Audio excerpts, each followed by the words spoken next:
Hello et bienvenue sur cette nouvelle vidéo législation où on va parler donc du statut VDI.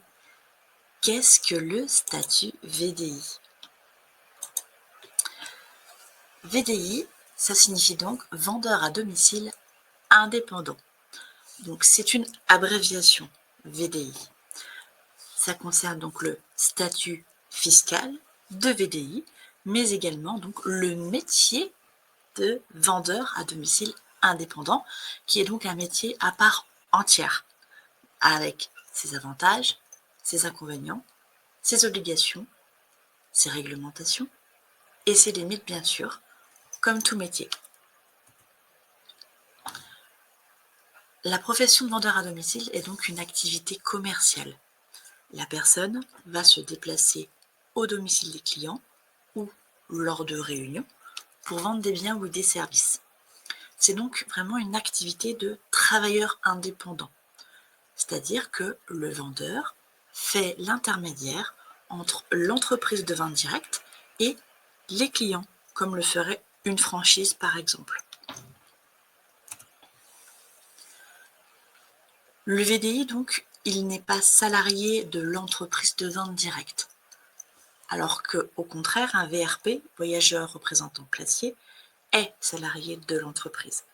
Donc dans le cas du statut de VDI, vous allez donc vous déclarer comme entrepreneur individuel.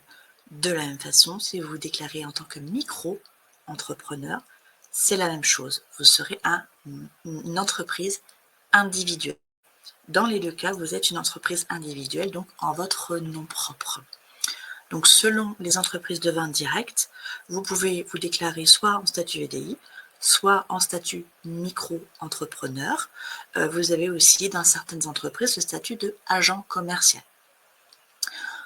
Au niveau du statut de VDI, il existe en réalité 3 statuts VDI différents.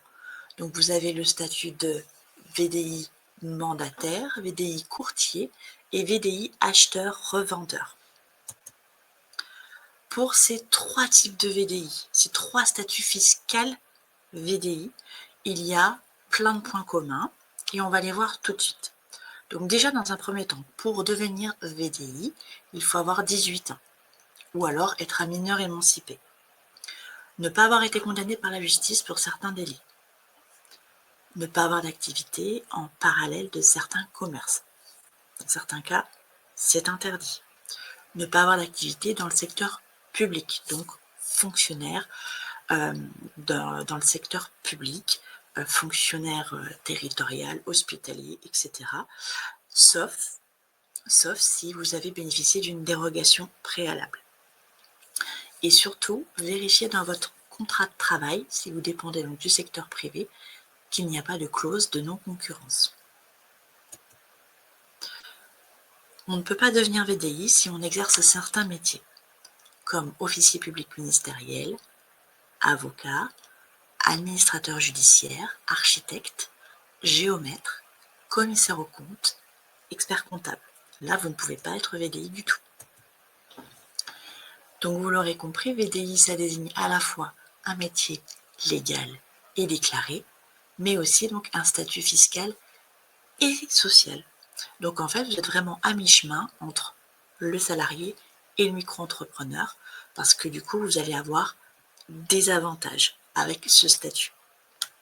C'est donc un statut que l'on dit transitoire, qui va vous aider à développer votre activité indépendante pour ensuite passer le cap supérieur avec une micro-entreprise ou autre par la suite. Et donc, ça a été régi par l'article de la loi Madelin.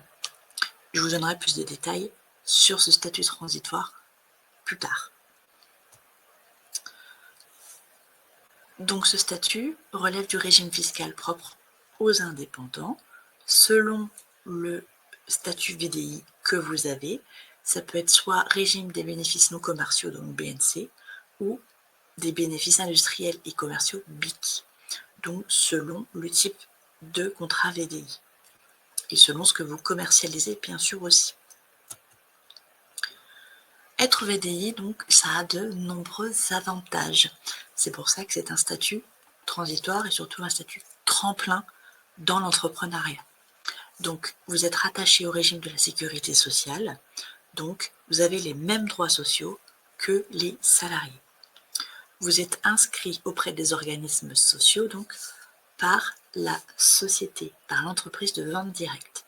C'est donc l'entreprise de vente directe qui fera les déclarations à ce niveau-là, donc pour tout ce qui est cotisation sociale. Le paiement des cotisations est directement fait par la société de vente directe. De la même façon, les cotisations sociales sont payées à l'URSSAF par l'entreprise de vente directe. Il y a également une déclaration des revenus qui est faite directement auprès des impôts par l'entreprise de vente directe. Et bien sûr, vous avez une flexibilité d'organisation. Ça, je pense que vous le savez déjà. Le statut de VDI permet aussi une exonération des cotisations et des contributions sociales à partir du moment où votre chiffre d'affaires ne dépasse pas un certain seuil. C'est donc un chiffre brut trimestriel. Donc bien sûr, ce chiffre peut évoluer et changer. Donc je vous invite à vous renseigner sur ce chiffre au moment où vous regardez cette vidéo.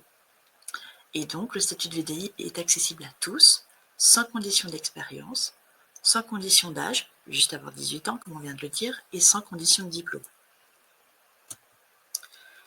Mais ce métier, ce statut, a également ses limites. C'est-à-dire que, en ayant le statut de VDI, vous n'allez pas cotiser à la retraite complémentaire, ni au régime des garanties des salaires. Vous n'allez pas non plus cotiser au titre de l'assurance chômage. Et vous êtes obligé de déclarer votre activité au CFE, Centre de formalité des entreprises, à l'URSSAF et ou au tribunal de commerce de votre région. Donc, selon le statut VDI que vous avez, eh bien, vous devrez vous déclarer auprès du tribunal de commerce, notamment si vous êtes VDI, acheteur-revendeur. À l'URSSAF, il y a obligatoirement des déclarations qui sont réalisées, soit par vous, soit par l'entreprise de vente directe. Au niveau des limites, eh bien, également, il y a un seuil de recettes annuelles à ne pas dépasser. Ce seuil, donc ce montant, est fixé par décret et donc je vous invite à vous renseigner au niveau de ce montant qui, pareil, est amené à évoluer. Donc, si vous dépassez ce seuil, après, eh bien, il faudra passer au statut de micro-entreprise. C'est donc un statut fiscal qui est limité dans le temps. Donc 3 années civiles complètes et consécutives. Une fois que vous avez donc exercé pendant 3 ans complètes, consécutives, et pendant 3 ans vous avez atteint le seuil, et bien au bout de ces 3 ans, vous devrez passer donc en statut de micro-entreprise, société ou autre. Vous ne pourrez plus garder le statut de VDI. Donc en résumé, si vous dépassez chaque année et pendant 3 années pleines et consécutives, le seuil, vous devrez changer de statut. C'est obligatoire. Et, pareil, en résumé, vous ne cotisez ni à la retraite, ni au chômage avec le statut de VDI. Donc ça ne vous ouvre pas de droit au chômage, ni de droit à la retraite.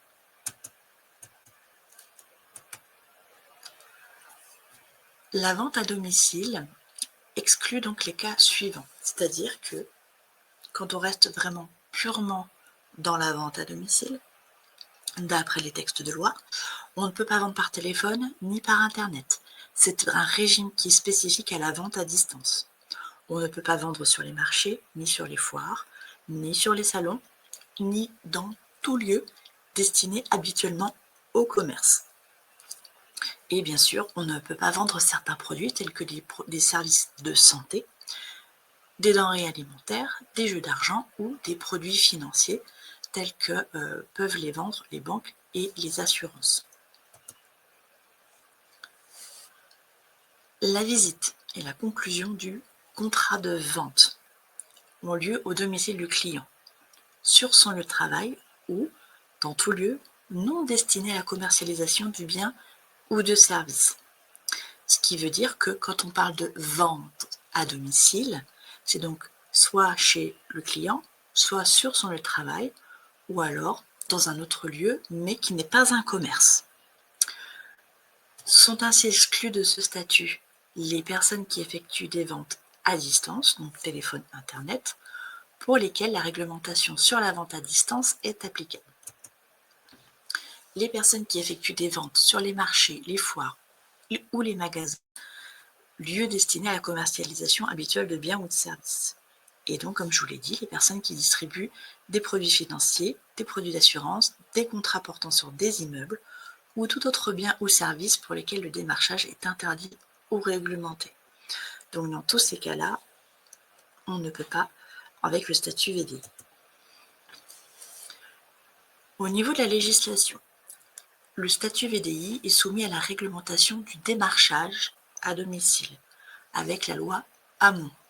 C'est donc une fusion entre la réglementation du démarchage à domicile et de la vente à distance, qui fixe donc des obligations au niveau précontractuel, les règles d'encaissement des paiements et au niveau de la protection du consommateur, notamment avec le délai de rétractation de 14 jours.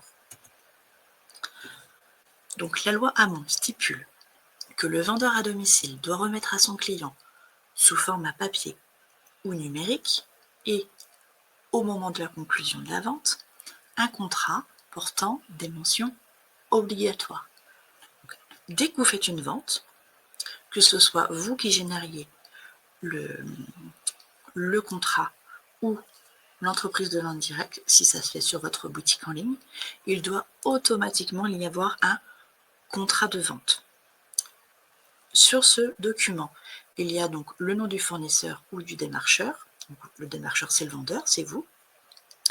La désignation précise des biens ou des services proposés, les modalités et les délais de livraison ou de l'exécution si c'est une prestation de service, le prix global à payer, les modalités de paiement et surtout dans quelles conditions le client peut renoncer, donc se rétracter.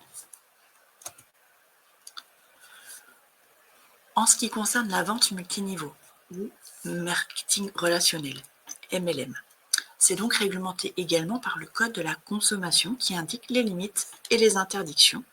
Et donc, les vendeurs ont également le statut de VDI ou de micro-entrepreneur. Donc, quelques précisions par rapport à ce que je vous expliquais précédemment. Donc, vous avez la possibilité d'entretenir votre fichier client, de prospecter par téléphone. Ça, vous avez le droit de le faire. Pour vous assurer aussi que votre client a bien reçu sa commande, qu'il est satisfait de sa commande, lui donner des conseils d'utilisation, etc. Ça, c'est dans le cadre du suivi. Donc, vous pouvez le faire par téléphone.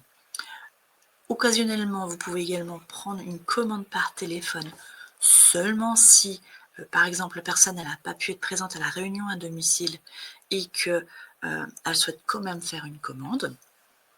Ça peut être un cas exceptionnel. Mais n'oubliez pas que même si la commande a été prise au téléphone, il faudra quand même faire un bon de commande et la personne va bénéficier de la même façon de toutes les règles telles que, par exemple, le délai de rétractation de 14 jours, comme notifié dans la loi Hamon. Dans tous les cas, votre client doit avoir une facture, un document qui spécifie la vente entre vous et le client, l'entreprise de vente directe et le client. Il est donc interdit de vendre par téléphone, mais également d'effectuer une vente directe via un site internet personnel, comme un blog, comme un site e-commerce, mais où vous seriez propriétaire. De la même façon, vous n'avez pas le droit de vendre sur le Bon Coin, sur eBay et sur les pages de vos réseaux sociaux. Donc, vous avez le droit de vendre uniquement par Internet sur le site e-commerce, donc de l'entreprise de vente directe, via le lien qu'ils ont créé, généré pour vous. Ils ont créé votre boutique en ligne et c'est grâce à ce biais-là que vous avez le droit de vendre par Internet et aucun autre moyen. les réseaux sociaux vont vous permettre de communiquer, de prospecter, de présenter, d'informer, conseiller, mais pas de vendre proprement dit. Donc, si vous dépendez donc d'une marque, vous êtes autorisé à rediriger vos clients vers son propre site e-commerce et il est tout à fait possible de procéder de cette manière pour finaliser votre vente, même avec un statut VDI.